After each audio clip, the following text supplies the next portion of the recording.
Mon nom est Nicolas Turgeon. J'ai 24 ans. J'ai fait mon cours en électromécanique. Ça fait 1 an et demi que j'ai eu mon accident. Je travaillais dans une compagnie, dans une buanderie industrielle. On avait un diffuseur de steam à aller voir s'il était défectueux ou pas. Une fois toutes les installations faites, les gars sont placés alentour de la machine. J'en avais un qui était à côté du contrôle. Fait que, bon, sans plus d'informations, on a décidé de commencer.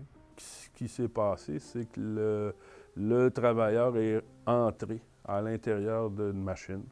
Et pour atteindre une autre pièce qui est au fond de la machine, on fait tourner le tambour. Puis on dit à Nicolas, oui, tu peux rentrer dans la machine, c'est correct. 5 secondes après.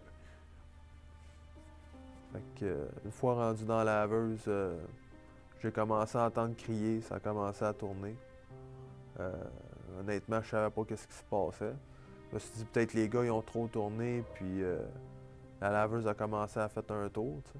Mais c'est vraiment la laveuse qui a démarré. Oui, j'ai des flashs de quand j'étais dans la laveuse. Je me voyais tourner. Je me suis senti le cou brisé. Là, ça s'est mis tout à sciller. J'entendais plus rien. J'étais encore conscient. La laveuse m'a tourné dans le dos. M'a sectionné la moelle épinière au niveau du dos. Puis là, à ce moment-là, je me rappelle plus de rien. On a eu un téléphone de son ex-copine qui travaillait avec lui. C'est quand on est arrivé à l'hôpital qu'elle nous attendait à l'extérieur. Et puis qu'elle nous a dit qu'il était aux soins intensifs. Là, à ce moment-là, quand elle nous a dit qu'il était aux soins intensifs, c'est sûr qu'on a eu peur beaucoup. Là, on avait peur pour sa vie. Là. Le dernier flash que tu as dans la tête, c'est que tu étais dans une laveuse, puis après ça, tu te réveilles, puis tu es dans un lit à l'urgence. Fait que c'est vraiment un choc. On a pu le voir, mais disons qu'il était dans un état assez épouvantable. Il n'était pas reconnaissable. Je ne reconnaissais pas mon fils. Durant les soins intensifs, c'est ça.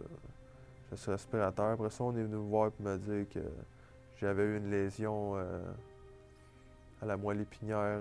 C'est là que le docteur m'a dit qu'il était paralysé. Fait que je leur ai dit, regarde, tu vas aller annoncer ça à ma femme. Je dis, moi, je n'annonce pas ça tout seul.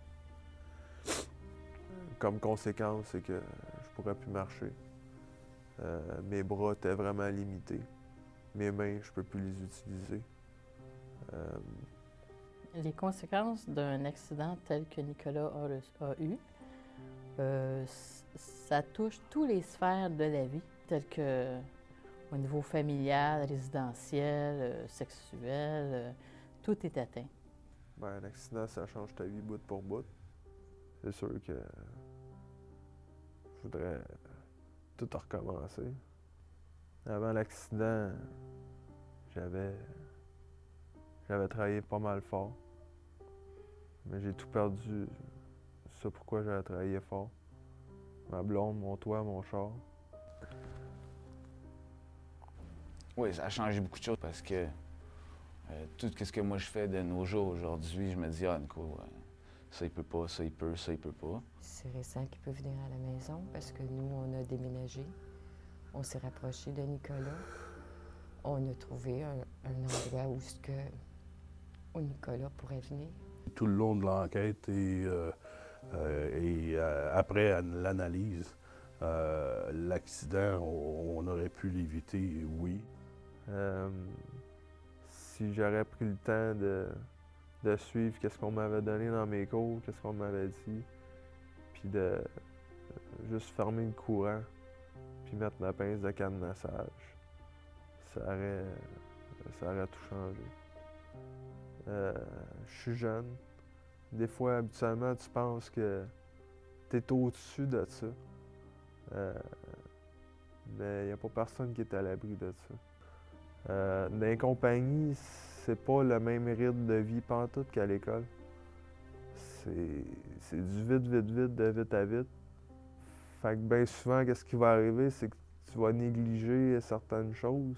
Quand notre vie est en danger, on n'a pas à demander la permission de quoi que ce soit aux autres, puis on n'a pas à avoir honte d'être trop sécuritaire. Il y a tellement d'accidents qui arrivent que faut savoir que tu as le droit de dire non, je vais fermer la section, là, même si tu vas perdre 2 millions de dollars dans ta journée. Là. Moi, ma vie, elle vaut plus que 2 millions de dollars. C'est sûr que la prévention, c'est une des choses les plus importantes. Hein. C'est pas un jeu, là. C'est une vie là, qui peut être en danger.